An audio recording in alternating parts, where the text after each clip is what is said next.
Hello and welcome. My name is Troy Luciani. Today we are going to be discussing topics that involve change management and change leadership. In addition, we'll be incorporating Richard Mayer and Ruth Clark's coherence principle and redundancy principle. The coherence principle is when people learn better when extraneous words, pictures, and sounds are excluded rather than included. And the redundancy principle is when people learn better from graphics and narration than from graphics, narration, and on-screen text. Let's review our learning objectives today. 1. Identifying the reasons why employees are resistant to change in the workplace. 2. Understanding the problems caused during organizational change by the silo mentality. 3. Identifying different ways leaders can positively lead and motivate people during organizational leadership change. Nearly two-thirds of all major changes in organizations fail. Rick Maurer, an expert in change management, interviewed Fortune 500 executives and found that the primary reason changes fail was because of resistance. So let's go to our first learning objective today. Identify the reasons why employees are resistant to change in the workplace. Rick Maurer's research has identified 3 levels of resistance. Level 1, I don't get it, comes from the employees. Mostly lack of information, disagreement with data, lack of exposure to critical information, confusion over what it means. Often higher-ups make the mistake of treating all resistance as if it were level 1, meaning leaders continue to give employees more information, hold more meetings, and make more presentations when in fact something different is called for, and that is where level 2 and 3 come in. Level 2, I don't like it. It's an emotional reaction to the change. It is based on fear. People are afraid that this change will cause them to lose face, status, control, and maybe their jobs. When level 2 is active, it makes communicating change very difficult. Level 3, I don't like you. So maybe they like you, but they don't trust you, or don't have confidence in your leadership. That's a hard pill to swallow, I know, but lack of attention to level 3 is a major reason why resistance flourishes and changes fail. In level 3 resistance, people are not resisting the idea.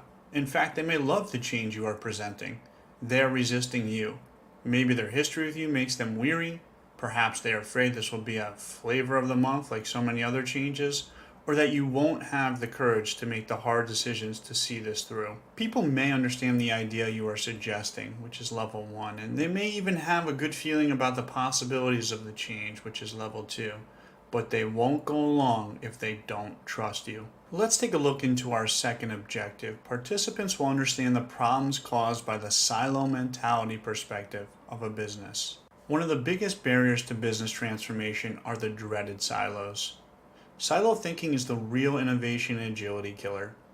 Organizational silos usually are resistant to change, operating to prevent easy access to the information they hold and throwing up barriers to change and cooperate. Silos make it difficult for communication and collaboration to occur across units.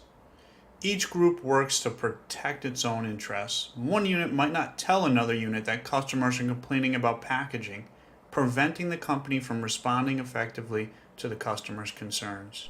Business silos are just like agricultural silos. They hold something important and make it hard to get at. That's good when one's protecting wheat and corn from rain and snow, but it's bad when one is trying to change across departments and divisions. And the bigger the company, the more harmful role silos play. Remember, companies don't change because they want to. They change because they are forced to by customers, by competition, by advances in science and technology, and by government regulations. Silos are the mind killers of companies. People stop thinking about the interconnections and the importance of interdependency. Let's focus now on our third objective, identifying different ways leaders motivate and lead through change. Organizational change management and transformation have become permanent features of the business landscape. To become a change leader and bring transformational change, start by arousing passion for your cause. Hit people at the emotional level, inspire and motivate to bring about change. Lou Gerstner, who as a chief executive of IBM led one of the most successful business transformations in history, said the most important lesson he learned from the experience was that culture is everything. Business people today understand this, and if they don't, there's little hope for change. Change should involve every layer. Strategic planners often fail to take into account the extent to which mid-level and frontline employees can make or break a change initiative. The path of rolling out change is immeasurably smoother if these people are tapped early for input on issues that will affect their jobs. During change, play the politics of change. Every transformation is political because there will always be winners and losers. Losers see their degrees of control and influence diminish. To protect their own agendas, many will fight back by playing defense instead of bringing fresh ideas to the table. Change leaders need to understand every competing agenda and figure out how to anticipate and manage politics by reducing uncertainty, brokering deals, checking their own egos, and making sincere effort to help people feel respected and heard. Doing so saves time that would be wasted by people trying to protect the status quo by any means necessary, and it inspires team members to bring their A game and become partners instead of opponents. I want to thank you for your attention today, and I want to end our learning with a change quote by Ralph Steyer. Change is hard because people overestimate the value of what they have and underestimate the value of what they may gain by giving that up.